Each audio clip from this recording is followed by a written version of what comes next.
4.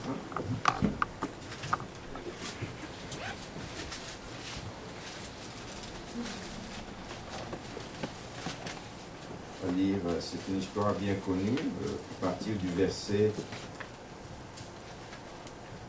35. Marc chapitre 4, à partir du verset 35.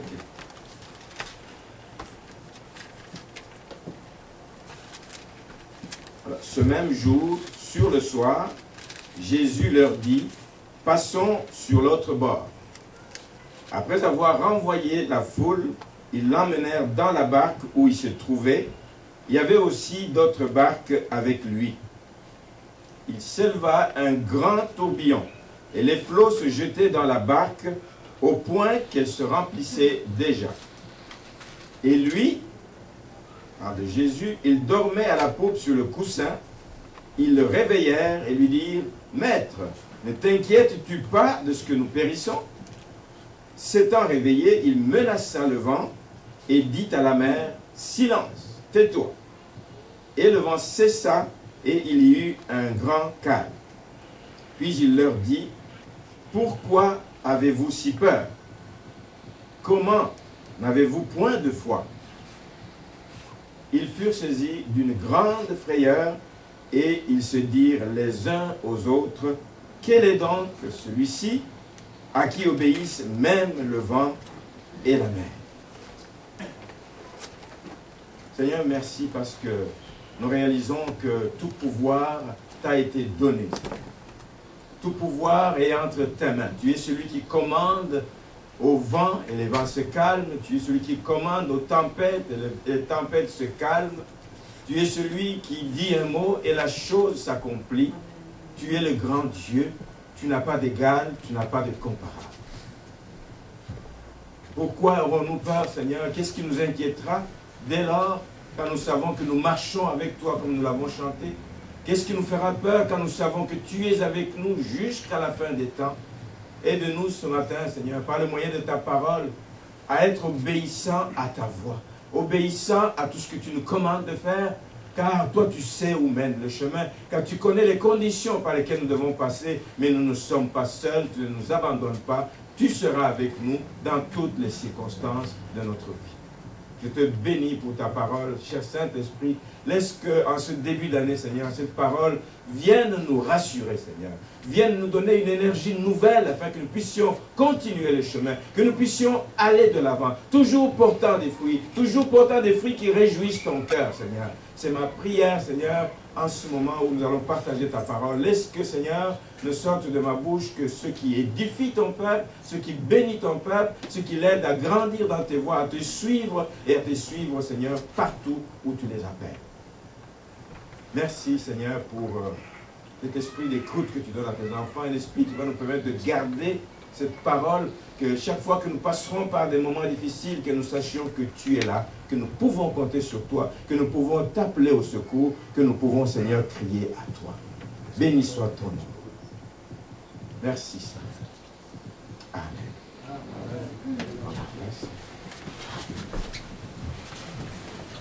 Passons sur l'autre rive, passons sur l'autre bord. Voici ce qui va être le titre du message de ce matin. Et je vais faire le lien ce matin avec ce que nous avons partagé dimanche dernier pour ceux qui étaient là. Vous vous rappelez que dimanche dernier, nous avons parlé des projets de Dieu pour ta vie, pour ma vie, pour la vie de son Église.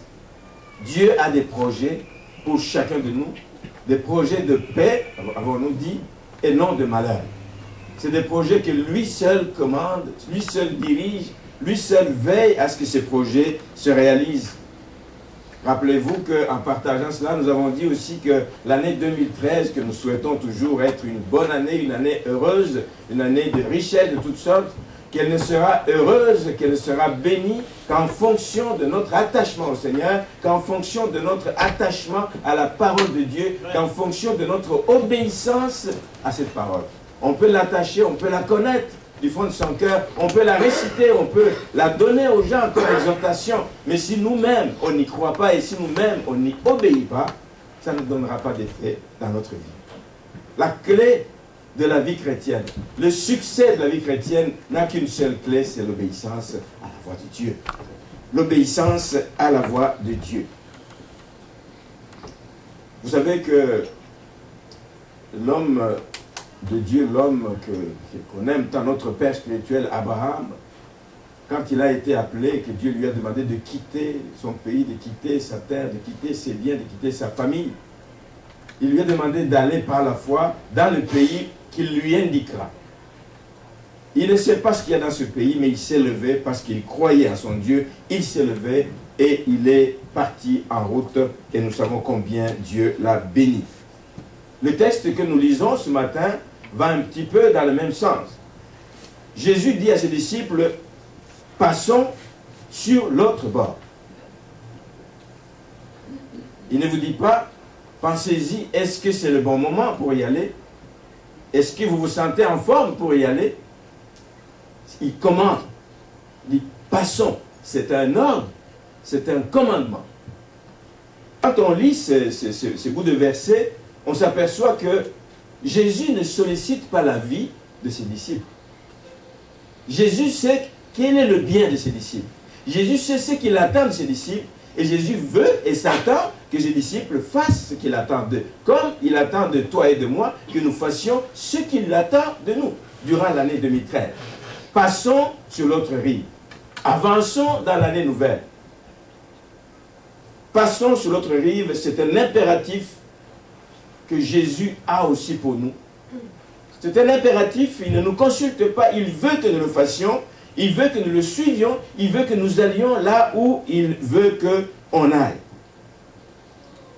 La Bible dit que nous avons la liberté, dans le fond, la liberté de suivre ou de ne pas suivre ce que le Seigneur nous dit. Et c'est ça peut-être le plus grand privilège que nous avons. Il ne nous impose rien et que nous devions le faire, mais nous avons la liberté de dire oui. Passons sur l'autre bord, tu peux dire non, je ne vais pas y aller. Tu peux le suivre. Mais nous voyons que si ceux qui étaient dans la barque ne voulaient pas, il y avait bien d'autres barques autour. Qui pouvaient prendre Jésus? Qui attendait? Parce qu'il était tellement en admiration, la façon qu'il enseignait et avec tous les miracles qu'il faisait, il était tellement en admiration. C'était donc comme un honneur, un privilège qu'il soit dans cette barque-là. Et donc, c'était un privilège de pouvoir faire voyage avec lui. Estime-toi heureux, bien-aimé, si le Seigneur est dans ta barque et te dit, allons de l'autre bord. Estime-toi heureux qu'il t'invite à marcher avec lui et à cheminer avec lui, malgré les crises qu'il peut y avoir, malgré les turbulences que vous pouvez rencontrer en cours de route. Mais on peut se demander, il ne leur a pas dit, passons sur l'autre bord, pour faire quoi? Qu'est-ce qui les attendait de l'autre côté? Mais Jésus savait pourquoi il a dit, à ce moment précis, passons sur l'autre bord. Passons sur l'autre bord, c'était dans sa mission, qui est décrite dans Ésaïe 61, qu'il est venu pour libérer les captifs, qu'il est venu pour faire du bien aux gens, pour rendre libres les opprimés. Et lui, il savait que pendant qu'il était là, de l'autre côté de la rive, il y a des gens qui souffraient, il y a des gens qui l'attendaient, il y a des gens qui avaient besoin de lui. Passons de l'autre rive pour aller à la rencontre des besoins de ces personnes. Et si vous lisez, j'aime toujours lire avant le texte et après le texte, j'ai lu le chapitre 5 et on voit tout de suite, à la fin du chapitre 4, qu'ils arrivèrent sur l'autre bord de la mer, dans le pays des Gadaréniens. Aussitôt que Jésus fut hors de la barque, il vint au-devant de lui un homme sortant des sépulcres et possédé d'un esprit impur. Cet homme avait besoin de délivrance. Cet homme avait besoin d'une intervention que les humains qui étaient autour de lui n'ont jamais pu faire. Cet homme vivait dans les sépulcres et personne ne pouvait plus le lier, même avec une chaîne, car il avait souvent des fers aux pieds. Cet homme était dans l'attente de quelqu'un pour le délivrer de ses chaînes. Passons sur l'autre bord, Seigneur, je te le demande. Tu n'as pas besoin de te demander pourquoi, Seigneur. Tu y vas parce que lui sait pourquoi il te demande d'y aller. Avance à l'eau profonde, tu ne sais pas pourquoi. Avance parce qu'il sait pourquoi il te demande d'aller plus loin que tu n'as été jusqu'ici. Et durant l'année 2013, je souhaite que vous entendiez la voix du Seigneur vous dire, passons sur l'autre bord, allons de l'autre côté, allons plus loin qu'on a été jusqu'ici, avançons plus loin dans l'Assomption, allons à la Valtrie, allons partout où des gens sont dans les besoins. Passons sur l'autre bord parce que Jésus est venu pour faire du bien et il veut que nous aussi, nous puissions être dans sa suite pour faire du bien auprès de tous ceux qui ont besoin de son intervention. Il faut juste savoir que si tu obéis à la voix de Dieu, il y a des choses qui t'attendent. Il y a certainement quelque part une opportunité que le Seigneur a pour toi d'être utile à quelqu'un, d'être utile à une ville, à une famille, à une personne qui est dans le besoin. Il y a des gens qui crient, qui attendent. Des fois, tu peux entendre une voix qui te dit « Lève-toi, va à tel endroit ». Tu ne sais pas pourquoi, mais obéis à cette voix. Surtout quand elle est insistante, lève-toi et vas-y. Tu vas arriver, tu vas trouver une personne qui n'attendait que tu pries pour elle. Passons sur l'autre bord. Voici l'appel que le Seigneur a pour nous en ce début d'année 2013. Passons sur l'autre bord. Ça marche dans la vie de plusieurs. Ils vont répondre tout de suite parce que nous connaissons un peu la nature curieuse de l'être humain. L'être humain est curieux. L'être humain veut toujours savoir tout ce qui se passe en dehors de sa cour. Je veux savoir ce qui se passe chez mon voisin. Je veux savoir ce qui se passe à côté. Je veux savoir ce qui se dit là-bas. Alors ça peut pousser des gens à dire, oui, je vais y aller, juste par curiosité. Mais cette curiosité doit être une curiosité saine, bien aimé. Une curiosité saine. Elle a poussé certaines personnes à quitter leur foyer pour dire, ben, je vais aller voir un peu ce qui se passe en dehors de mon foyer. Et ça a fini par casser des ménages, casser des vies. Aller sur l'autre bord, il faut être sûr que c'est sur l'appel du Seigneur que tu vas de l'autre bord pour aller chercher à savoir, pour aller chercher à réaliser quelque chose, à découvrir quelque chose. Il faut être sûr que c'est un appel qui vient du Seigneur. Vous vous rappelez de nos vieux parents, les premiers parents que nous avons, Adam et Ève, c'était la même chose. Cette curiosité les a poussés. On leur a dit, vous avez droit à tout, mais sauf ça. Sauf ça. Ne mangez pas à ce fruit-là. La curiosité, sous l'instigation évidemment de l'ennemi, la curiosité, mais c'est quoi? Pourquoi il nous empêche? Pourquoi? On veut aller découvrir. Et ça, ils ont allé découvrir quelque chose qui a été pour leur mort, pour leur condamnation. Passons sur l'autre bord, c'est un appel du Seigneur. Et je vais revenir maintenant sur le texte pour voir que quand nous décidons d'aller sur l'autre rive, c'est que nous allons vers l'inconnu. Nous allons vers l'inconnu. En tout cas, les disciples, quand on leur a dit « passons sur l'autre rive », c'était aller véritablement vers l'inconnu, sans savoir ce qui les attendait, pourquoi le Seigneur les amenait là-bas, et sans savoir qu'il y a certainement des implications qui vont suivre cette obéissance. C'est la même chose pour la vie d'un enfant de Dieu. Un enfant de Dieu, quand Dieu t'appelle à faire quelque chose, tu dis oui. Tu ne connais pas la suite, tu ne connais pas les implications, tu ne connais pas les conséquences, tu ne connais pas ce qui t'attend sur la route, mais tu obéis parce que tu sais que celui qui t'appelle veillera sur toi. Amen. Et si c'est le cas, mais gloire à Dieu. Si tu y vas en croyant que le Seigneur est avec toi sur la route, malgré les dangers, malgré les difficultés de parcours et les montagnes qu'il y aura, il y a des implications qu'il y aura quand tu dis oui à l'appel de Dieu. Mais il faut savoir que dans ces implications, tu n'es pas seul. D'abord, une première implication que l'on voit, quand il dit « passons sur l'autre bord », c'est que il y a un prix à payer quand tu acceptes. Le prix à payer peut être, comme on le voit ici, de devoir renvoyer la foule, de devoir quitter des personnes auprès de qui tu étais en train de travailler, à qui tu étais en train de faire du bien, des personnes qui soupiraient, qui étaient heureux d'être là, d'entendre Jésus, de voir les miracles et les signes. Le prix à payer, c'est d'abord, 1, vous allez vers l'inconnu. 2, vous vous séparez des choses que vous aimez. Vous vous séparez, vous quittez le lieu où vous étiez confortable. Ils étaient bien chez eux, mais aller de l'autre bord, c'est pour faire quoi? Ça vous crée de l'insécurité, ça vous crée une situation où vous allez dans des questionnements. Il y a un prix à payer si vous acceptez d'aller de l'autre bord. 1, c'est que vous vous séparez de ceux que vous aimez, vous abandonnez évidemment tout ce que vous aimiez faire, vos proches, vous abandonnez aussi le confort dans lequel vous étiez. Ils laissent aussi automatiquement tout ce qu'ils avaient avec eux. On le voit ici, ils ont dû renvoyer la foule et ils amenèrent Jésus dans la barque où il se trouvait. Ça, c'est la première chose que nous voyons dans ce texte, qu'il y a une implication quant au prix à payer. Le prix à payer, c'est de décider aussi, des fois, de tourner la page. Tourner la page à la critique. Quand je dis, je vais accepter de suivre les voies du Seigneur, c'est que je tourne la page à certaines choses que je faisais, dans lesquelles j'étais confortable, mais qui ne réjouissent pas le cœur de Dieu. Je vais devoir tourner la page à la critique si je veux aller dans les voies que le Seigneur me dit de faire. Je vais devoir tourner la page à toutes tous les sites que j'aimais, où j'allais aimer voir des histoires de pornographie pour ceux qui y vont, etc. Je vais tourner la page à tout ce qui m'amenait dans des tricheries de toutes sortes. J'aime le dire en début d'année parce que c'est le temps de faire des impôts.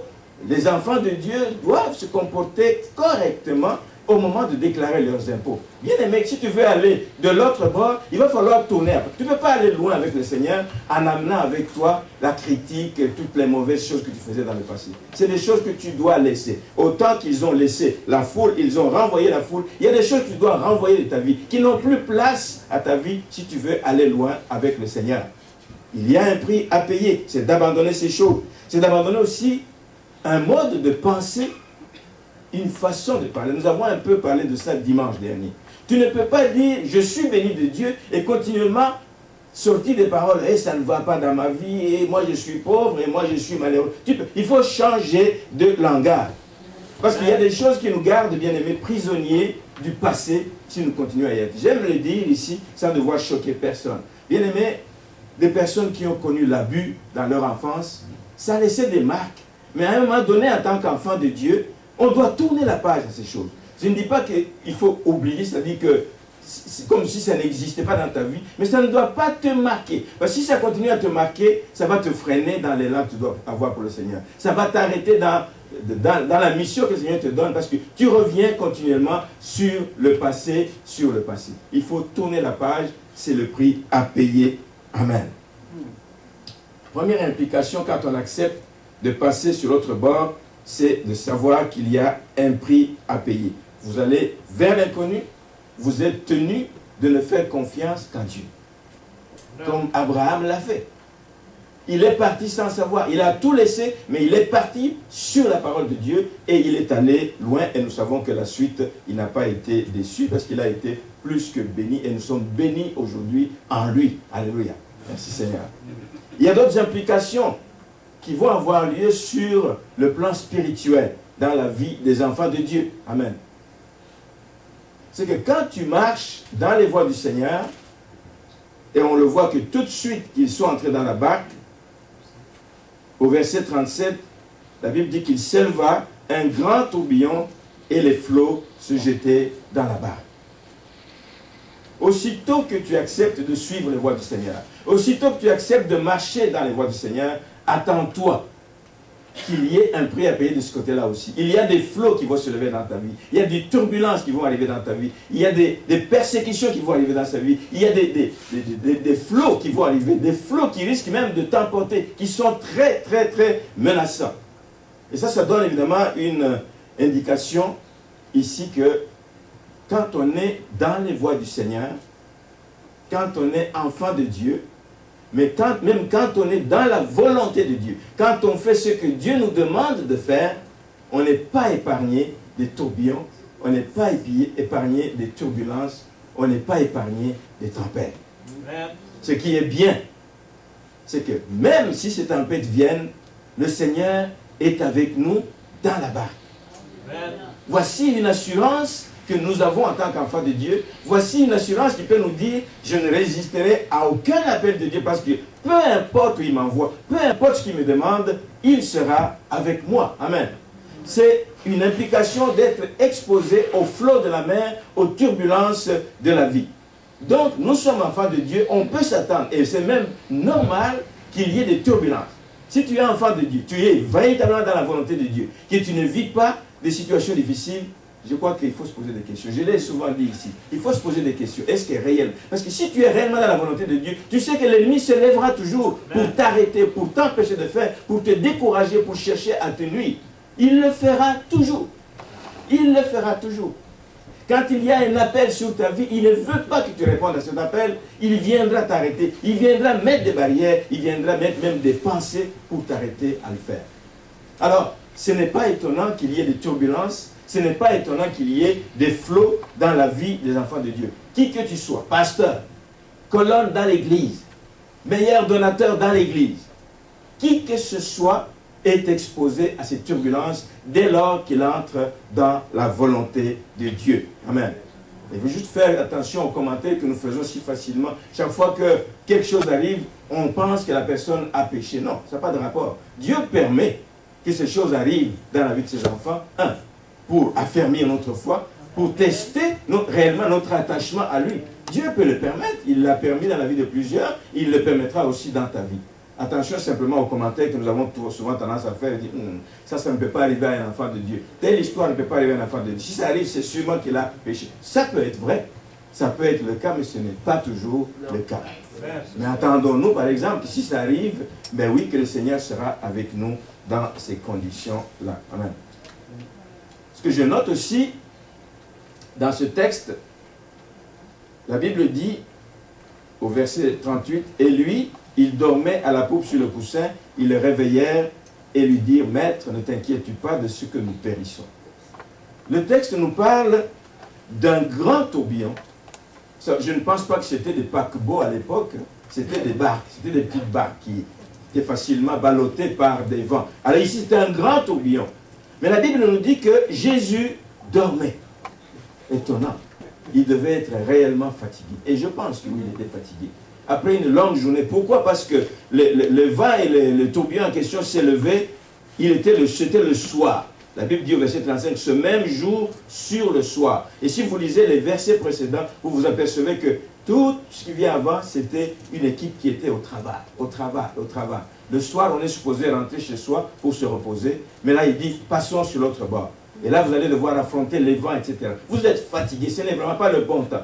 Bien-aimés, attendez-vous que quand l'ennemi frappe, il ne choisira pas le moment où vous êtes en grande forme pour lui résister, mais il viendra vous chercher dans vos moments de faiblesse. Il viendra vous chercher quand vous êtes exténué, épuisé, etc. Parce qu'il a des chances plus de vous attraper à ce moment-là.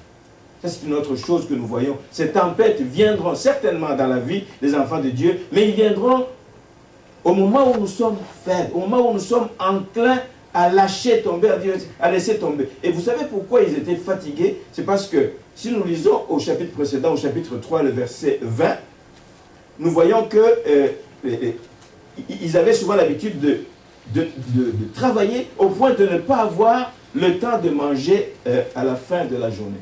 Marc chapitre 3, verset 20, je l'ai lu, il dit ceci, ils se rendirent à la maison et la foule s'assembla de nouveau en sorte qu'ils ne pouvaient même pas prendre leur repas. C'est des choses qui leur sont arrivées souvent. Peut-être que ce jour-là aussi, ça leur est arrivé.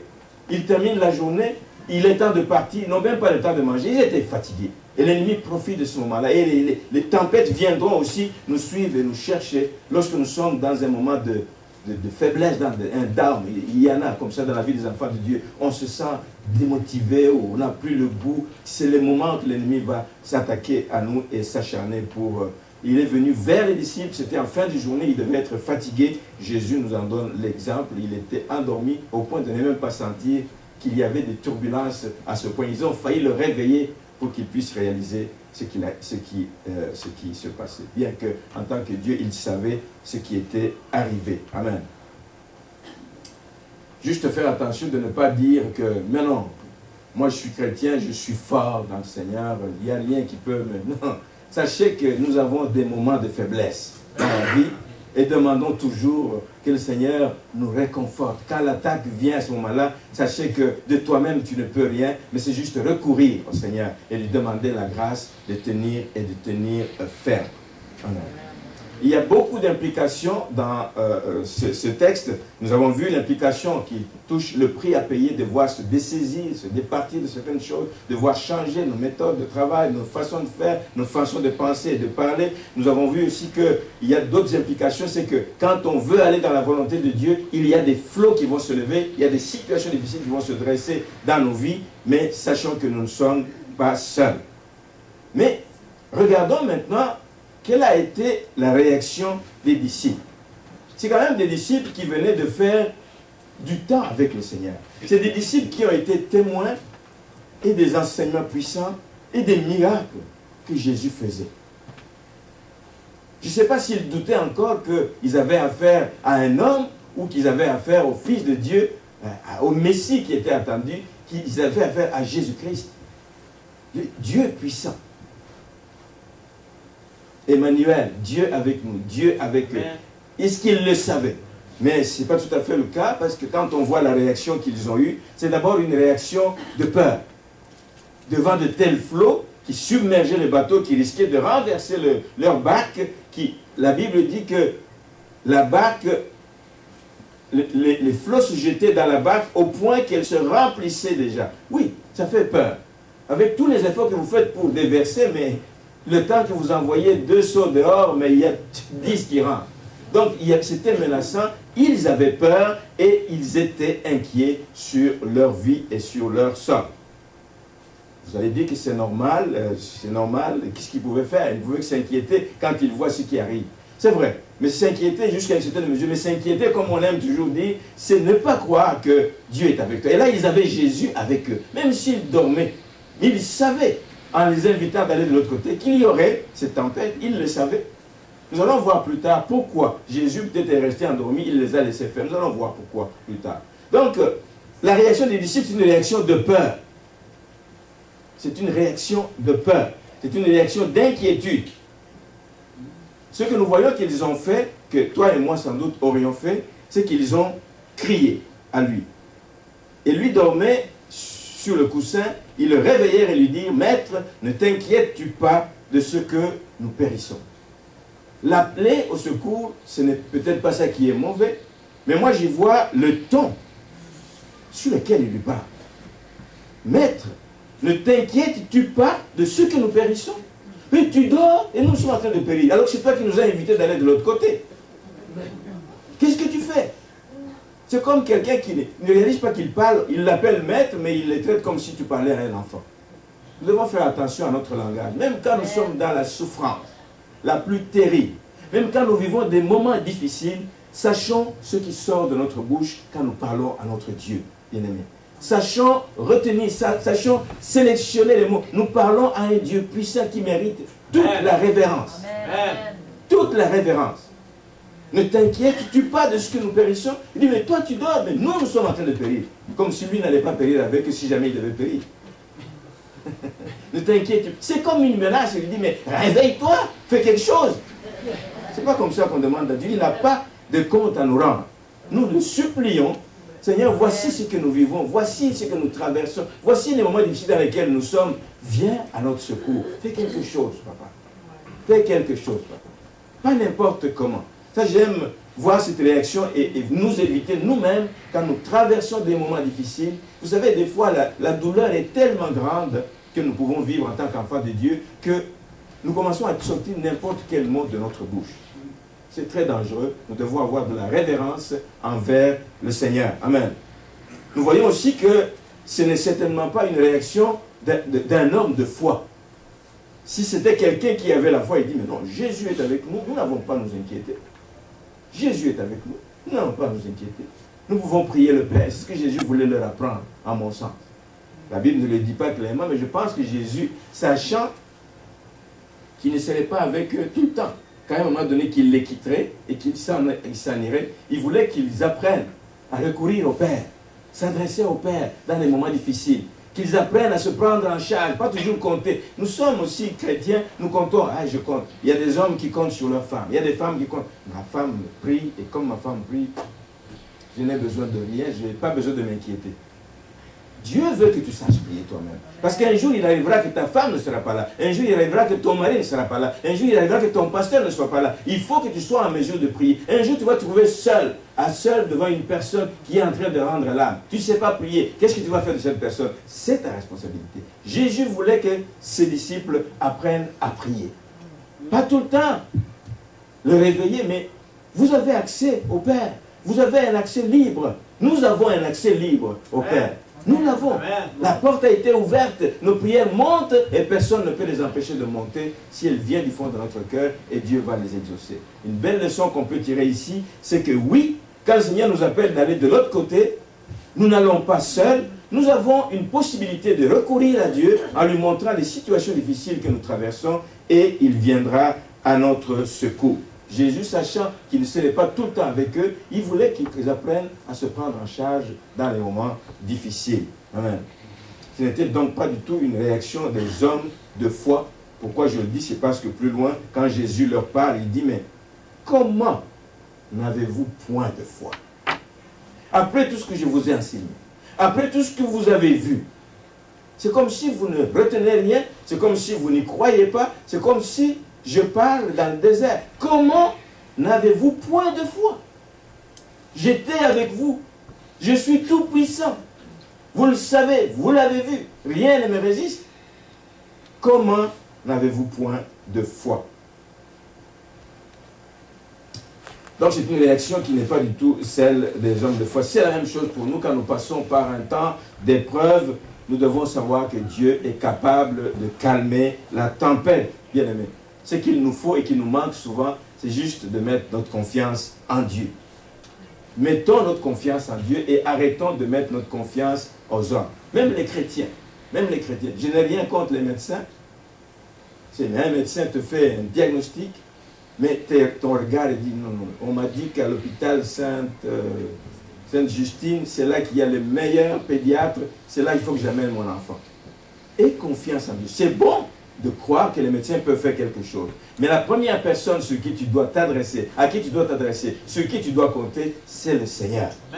C'est le Seigneur. Commence à croire que le Seigneur peut se servir même du médecin que les autres ne peuvent pas voir. Quand lui met sa main, il peut exercer, il peut ouvrir l'intelligence de ce médecin pour qu'il fasse de bonnes prescriptions. Nous avons souvent tendance à nous fier les bons médecins, les bons avocats. On est prêt à payer cher parce qu'on croit que l'avocat va faire quoi? Le jour où tu vas être dans le tribunal du Très-Haut, est-ce qu'il peut défendre ta cause? Non.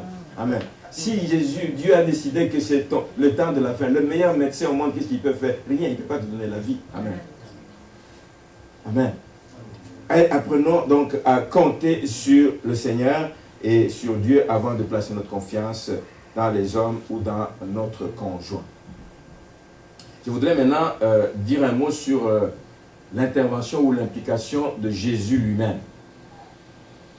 On le voit au verset 39, quand il se réveille, il dit, s'étant réveillé, il a fait deux choses. Il a menacé le vent et il a dit à la mer, silence, tais-toi. Et le vent cessa, et il y eut un grand calme. Je crois qu'il y a une leçon qu'on peut tirer de cette intervention de Jésus-Christ. Il menace d'abord le vent parce qu'il sait que la source du problème que vivaient les disciples, c'était les vents. C'était les vents.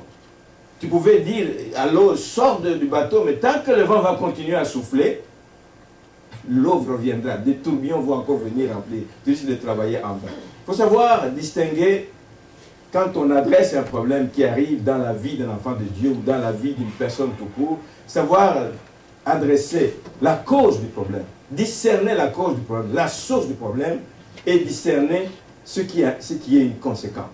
Tu peux t'attaquer aux conséquences d'un problème, mais tant que tu n'as pas attaqué la source, la cause, tu n'as rien fait parce que ça va encore se répéter. Jésus nous donne un bel exemple. Il s'adresse au vent, il le menace. Parce que si le vent cesse, il n'y aura plus de tourbillon. Et les disciples vont pouvoir naviguer tranquillement. Si le vent cesse, c'est une belle leçon ici que nous pouvons tirer quand nous sommes devant des problèmes. Lorsqu'un enfant de Dieu vit des choses difficiles, peu importe quoi, le chômage, la maladie, manque d'argent, un mauvais traitement dans la société, une négligence quelconque, quand ces choses arrivent, je pense que la première chose, pas se précipiter pour commencer à dire maladie, je te chasse au nom de Jésus-Christ. Il faut prier que le Seigneur, il faut poser des questions, parler avec la personne pour discerner l'origine de cette maladie. Pourquoi est-il en chômage? Pourquoi il manque constamment d'argent? Pourquoi? Allez chercher, allez fouiner. Parce qu'il peut y avoir des causes qui sont là, qui sont le péché que la personne entretient dans sa vie. Mais si tu ne le sais pas, tu viendras, tu vas chasser. Tu ne chasses rien du tout parce que la cause est là, ça va encore ressurgir, ça va encore ressurgir. Priez et demandez le discernement. Priez et demandez le discernement. Jésus avait le discernement, il dit que l'eau est remplie ici, il y a des tourbillons, la cause c'est le vent. Il faut d'abord que j'arrête le vent. Bien aimés, apprenons-nous aussi, dans notre marche chrétienne, dans l'année nouvelle où le Seigneur nous demande d'avancer, de marcher avec foi, de marcher avec confiance, mais d'avoir aussi du discernement que si nous avons des problèmes de maladie, de chômage, de pauvreté, de blocages répétés dans la vie de l'enfant de Dieu, que nous allions chercher la cause. Il peut y avoir une cause qui peut être quelqu'un qui ne vit pas en ordre avec le Seigneur. Ça peut être ça la cause de tous ces problèmes. Tu peux chasser, tu peux intercéder comme tu veux, mais tant qu'on ne va pas aller chercher la cause, tant que la personne ne voudra pas se détourner de son péché, ça risque de le poursuivre et d'amener des problèmes. Il peut y avoir d'autres raisons, un manque de pardon, une vie de désordre constamment. Mais il peut y avoir aussi tout simplement un manque de foi. Un manque de foi. Tu pries, mais tu ne crois pas que Dieu va agir. Tu dis, on m'a appris à prier, bon écoute, on va voir s'il va agir. Mais il faut que tu crois, il faut que dans ton cœur tu aies cette conviction que celui à qui tu t'adresses est capable de répondre à ton besoin, est capable de... Il y a beaucoup de raisons qui bloquent la vie des enfants de Dieu. Comme je dis, ça peut être un manque de foi, ça peut être un manque de pardon, ça peut être une vie de désordre, ça peut être un péché que tu entretiens volontairement dans ta vie. Ce n'est pas plus difficile de demander à la personne, est-ce que tu es en ordre avec le Seigneur? Si la personne recherche une guérison, recherche une solution à son problème, je pense qu'elle a intérêt à ouvrir son cœur et à dire ce qui se passe, que vous puissiez prier avec elle, d'abord sur la cause, que vous puissiez briser la cause qui est à la base de ce problème, et ensuite commander à ce problème de partir. Amen.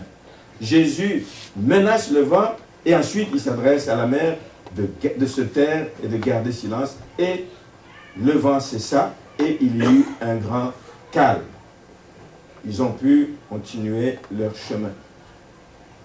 Donc, dans des situations difficiles que nous vivons, nous pouvons vivre des situations difficiles. Quand le Seigneur nous dit, passons sur l'autre bord, nous pouvons vivre des situations difficiles dans le parcours à cause de ce manque de foi ou un manque de consécration au Seigneur. On peut faire donc le temps à chasser les démons. On aime beaucoup chasser les démons, des maladies, des cancers et autres, alors que la cause est ailleurs. Que le Seigneur nous aide simplement à avoir le discernement quand nous sommes devant des situations comme ça et que nous puissions réellement adresser la bonne chose quand nous prions le Seigneur. Amen. Les disciples ne le savaient pas, le Seigneur leur donne donc une leçon ici. Amen. Et ce matin, je voudrais terminer pour vous dire, c'est un témoignage d'une famille, parce que c'est quelque chose qui vient de se passer.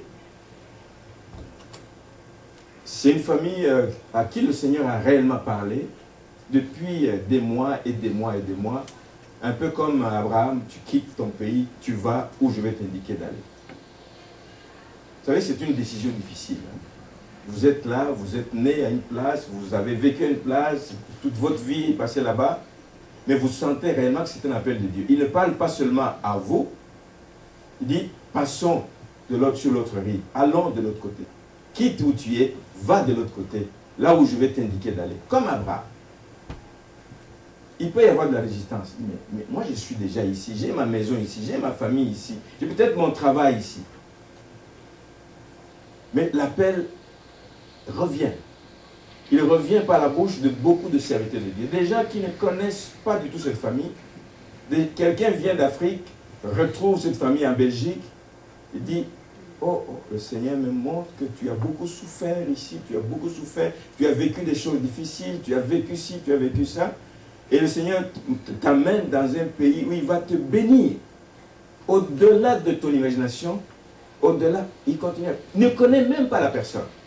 Et ces personnes sont déjà dans ce processus, sont en train d'hésiter. Donc, ça vient confirmer à la personne que le Seigneur le veut de passer. Passons sur l'autre bord. C'est là que je te bénirai. C'était tellement fort que 3, 4, 5, 6 personnes qui ne connaissent pas, mais poussées par l'Esprit du Seigneur, disent, voici ce que le Seigneur me montre. Tout va dans le même sens. La famille décide de prendre la route. Toute la famille y part. Pour aller d'abord découvrir le pays. Ils obéissent, ils arrivent dans le pays, accueillis dans une église, un pasteur qui semble ouvert, il dit, ah waouh, écoute, on va travailler ensemble, venez. Là, ça y est, Dieu a répondu. Ils n'ont pas pris le temps de beaucoup prier, mais Dieu a répondu. Peut-être quelques temps après, ils reprennent la route, ils rentrent en Belgique pour faire leurs valises. Ils vendent les biens, ils vendent des maisons, ils vendent tout. Le Seigneur a dit, passons sur l'autre bord. Et ça se fait, ils prennent l'avion, toute la famille ils vont aux États-Unis. Ils arrivent aux États-Unis, à la même place où le pasteur les avait accueillis. Puis ils attendent. Ce n'est pas le temps de dire, tu as dit ceci, tu regardes maintenant au Seigneur, dis Seigneur, c'est toi qui nous as conduits ici. Le temps passe, rien ne se fait. Le temps passe, les portes ne s'ouvrent pas. Le temps passe, les doutes commencent à s'installer. Le temps passe, la peur arrive. Le temps passe, les angoisses commencent à naître.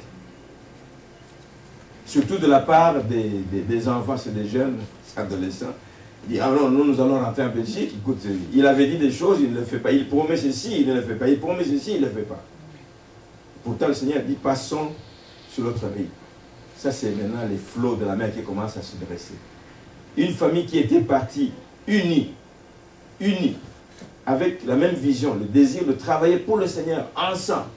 Des petites divisions commencent à naître. Les uns disent, oui, nous restons ici avec ce pasteur. Les autres, ah, nous allons voir ailleurs. Des serviteurs de Dieu qui ne connaissent même pas, aux États-Unis, qui ne connaissent même pas la situation de cette famille, les voient et disent, waouh, madame, que le Seigneur t'aime. Mais monsieur, que le Seigneur vous aime. Votre enfant, il va beaucoup l'utiliser. Regardez ce que le Seigneur me montre. C'est extraordinaire ce qui vous attend dans ce pays. Mais concrètement, rien.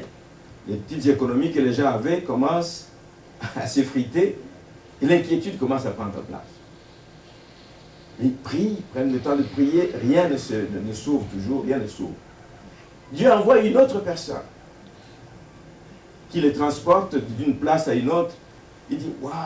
Il dit, mais le Seigneur me montre que vous êtes des serviteurs de Dieu. Mon Dieu, si mon pasteur était là, je suis sûr que s'il est en contact avec vous, c'est clair qu'il voudra travailler avec vous dans le ministère. Parce que c'est une famille engagée dans le ministère. Et c'est un peu comme vous autres avec la louange. Toute la famille elle est dans la louange, etc. Vraiment engagée. Il dit, oh, si le pasteur pouvait être là, etc., il va vous chercher, il voudra certainement travailler avec vous. Ça leur donne espoir, mais il n'y a rien concrètement qui se fait. Puis, ils commencent à prendre des renseignements sur, parce qu'ils vendaient leur maison pour acheter une autre aux États-Unis. Et puis, ils commencent à prendre des renseignements pour la maison. Ils tombent sur un agent immobilier qui dit, waouh, vous êtes des serviteurs de Dieu. Bon, mais il n'a rien promis. Et il est allé parler à son pasteur. Et aussitôt que ce pasteur ne connaît pas, n'a jamais vu, n'a jamais entendu, ne connaît pas le passé, ne connaît pas l'histoire de cette famille dans l'église où ils étaient en Belgique, le pasteur téléphone, il dit, j'ai besoin de vous rencontrer. Il dit, le Seigneur me montre que nous allons travailler ensemble. Quels sont vos besoins? Comme ça. Quels sont vos besoins? Dites-moi les besoins matériels. Combien vous voulez de salaire? Combien? Quels sont vos besoins? Voici un bâtiment. Vous allez faire une église ici. Voici. Les portes commencent à s'ouvrir. Alors imaginez un peu l'inquiétude qui avait commencé à prendre place dans le cœur de ces gens. Des paroles qui sortaient de la bouche des jeunes gens surtout. Des paroles n'importe comment. N'importe comment. Et c'est ce qui nous montre, bien aimé, que quand nous sommes dans les voies de Dieu, des attaques viendront. Mais pourtant, tu es vraiment dans le chemin que le Seigneur t'a de préparer. Mais simplement, c'est de prendre beaucoup de temps dans la prière, attendre que le Seigneur puisse répondre en son temps et ne pas s'inquiéter outre mesure. Et c'est vrai dans la vie humaine. Aujourd'hui, donc, ils en sont arrivés à ce point où on prend cette famille pour travailler dans l'église, on leur donne une église pour démarrer leur ministère là, dans cette église. Un des parents est pasteur déjà en Belgique, a une église en Belgique. En plus, ils prennent sous la charge l'église qui est en Belgique, qui avait quelques problèmes avec les bâtiments, mais ils prennent tout en charge. Ça veut dire que le plan de Dieu est en train de s'accomplir. C'est comme si cette église attendait la venue de ces gens pour ouvrir cette autre branche de leur église. Je vais juste montrer que la vie humaine, tout court, ça c'est le témoignage de cette famille. Mais vous-même, moi-même, nous avons chacun un cheminement qui est fait de plusieurs transferts. Nous passons d'une étape à une autre. Le Seigneur nous appelle à chacune des étapes, passons sur l'autre bord. Quand nous étions encore des enfants dans le sein de la mère, nous n'avions même aucune connaissance de rien du tout. Mais le Seigneur savait qu'un jour nous sortirions du ventre de notre mère et que nous serions des bébés qu'on allait soigner. Passons sur l'autre bord. Tu passes de l'étape d'enfant à l'étape d'adolescent. Passons sur l'autre bord. Et le Seigneur, à chaque étape, t'enseigne des choses. De l'étape d'adolescent à l'étape d'adulte, passons sur l'autre bord. Le Seigneur t'enseigne des choses et veut que tu puisses cheminer dans tes voies. Mais nous devons savoir que chaque transition va toujours avoir des turbulences. Dans chacune de tes transitions, il va y avoir de la turbulence, il va y avoir des tempêtes. Tu te maries, tu espères que tu vas fonder un foyer durable, qui va avoir des enfants, qui va avoir... Mais tu ne sais pas ce que la vie te réserve. Mais à travers tout ça, juste compter sur le Seigneur, juste croire que le Seigneur ne t'abandonnera pas tout seul. Pour 2013, je me disais que nous n'avons aucune garantie. Nous prions que ce soit une année bénie, mais nous n'avons aucune garantie qu'il n'y aura pas de tempête. Ni dans ta vie, ni dans la mienne. Ni dans l'église, ni dans nos familles, ni dans nos emplois. Aucune garantie. La seule chose que nous avons à faire, c'est de dire, Seigneur, tu nous as permis d'entrer dans l'année 2013, nous y entrons avec toi. Nous voulons passer à l'autre bord, c'est-à-dire arriver au terme de l'année avec toi. Mais en attendant, les mois de janvier, février jusqu'à décembre, sois avec nous, aide-nous à résister lorsque la tempête viendra. Dieu ne sera pas surpris par ce qui va arriver, parce qu'il le sait. Il sait ce qui va arriver. Il ne nous a pas non plus promis que nous allions vivre une vie sans épreuve, sans difficulté. Non. Mais il dit par contre, quand vous passez par le feu, je serai avec vous. C'est ce que nous devons savoir. D'une étape à une autre, il y a des cheminements à faire, mais il y a des barrières, il y a des difficultés, il y a des choses que nous devons traverser. Mais les tempêtes ne sont pas une surprise pour notre Dieu. Amen. Alors, il est évident, en terminant ce matin, que si nous voulons être sûrs de traverser la tempête, si nous voulons être sûrs de résister aux tentations que l'ennemi mettra sur notre route, si nous voulons être sûrs d'être à l'abri de mauvaises nouvelles, il faut juste s'assurer d'être dans le bon bateau, dans la bonne barque. Est-ce que Jésus est en ta barque? Est-ce que Jésus traverse avec toi? Est-ce que Jésus est avec toi lorsque tu vis dans les moments de tempête? Quel langage tu lui tiens quand tu vis ces choses-là? Quel regard tu fixes? Si c'est un regard de foi, tu crois qu'il ne t'abandonnera pas, qu'il sera avec toi. Simplement vous dire que le Seigneur t'invite à aller sur l'autre bord. Et quand il t'invite, il y a un chant qu'on chantait quand j'étais encore en Afrique. Il n'a pas dit que tu coulerais, il n'a pas dit que tu sombrerais, il a dit allons sur l'autre bord. Cette année, le Seigneur nous attend sur l'autre bord. À nous de nous disposer, à nous de faire en sorte qu'il puisse réellement se réjouir en nous accueillant de l'autre côté. Alléluia. Que le Seigneur vous bénisse. Nous voulons donc incliner notre tête dans la prière ce matin et demander une grâce spéciale à notre Dieu pour dire, Seigneur, nous savons que les tourbillons arriveront encore. Nous savons que les tempêtes nous attendent durant cette année, si elles n'ont déjà pas commencé dans la vie de tes enfants, Seigneur. Nous le savons. Mais nous savons que tu n'es pas surpris, que toutes choses qui nous arrivent, Seigneur, nous arrivent pour notre bien, pour que nous puissions grandir, pour que nous puissions te découvrir, pour que nous puissions affermir notre foi, que nous puissions apprendre à nous attacher à toi et rien qu'à toi. Seigneur, nous voulons te confier cette année nouvelle. Nous avons mis cette année devant toi en disant que ça allait être une année de nouveau départ. Nous savons qu'un nouveau départ nous demande de traverser de nouvelles situations. Sois avec nous pendant ce temps. Réconforte-nous, Seigneur. Rassure-nous par ta présence que chaque pas que nous posons, que chaque instant que nous vivons, malgré les coups, les attaques de l'ennemi, que nous puissions savoir que nous ne sommes pas seuls et que tu n'es pas loin pour nous secourir. Seigneur, puisses-tu bénir chacun de tes enfants en ce début d'année, Seigneur, que nous puissions réellement prendre un engagement de t'obéir à chaque fois que tu nous commandes de faire quelque chose, à chaque fois que tu nous invites à te suivre, à chaque fois que tu nous invites à marcher sur tes voies, que nous puissions le faire avec foi, avec détermination, que notre décision soit oui, Seigneur, et que nous ne puissions pas tergiverser, car tu n'aimes pas, Seigneur, des gens qui tergiversent. Tu veux que les gens s'engagent parce qu'ils savent qui les appelle, parce qu'ils savent pour qui ils travaillent. Seigneur, nous voulons être de cette équipe qui va être à ta suite, peu importe où tu nous appelles, peu importe où tu nous envoies, Seigneur. Nous voulons être, Seigneur, dans le champ où tu nous as placés. Nous voulons être en train de faire ce que tu nous as commandé de faire jusqu'à ton retour. Et le jour où tu reviendras dans ta gloire pour chercher ton Église, que nous puissions être de ceux qui allons répondre à ton appel et pour vivre avec toi pour l'éternité. Bénis chacun de tes enfants, Seigneur. Soutiens-les. Ceux qui sont chancelants, soutiens-les, Seigneur. Affermis notre foi, Seigneur. Alléluia. Afin que nous puissions voir à l'exemple de nos pères et de nos anciens et de toute autre personne qui nous donne un témoignage de sa vie, que nous puissions nous en inspirer, Seigneur, pour te plaire et marcher comme tu l'entends. Nous te bénissons et nous te rendons grâce en te confiant la semaine qui est devant nous, Seigneur. Pose ta main sur cette semaine, Seigneur, que ce soit une semaine de bénédiction, une semaine de grâce, une semaine de communion et d'intimité avec toi, une semaine où nous nous exerçons à entendre ta douce voix. Que nous ne soyons pas distraits, Seigneur, par toutes sortes de bruits que nous entendons, mais que nous puissions discerner à travers ce bruit ta douce voix qui nous dit « Allons sur l'autre bord, passons sur l'autre rive. » Et merci de nous tenir par la main et de cheminer avec nous jusqu'à la fin de nos jours. Amen.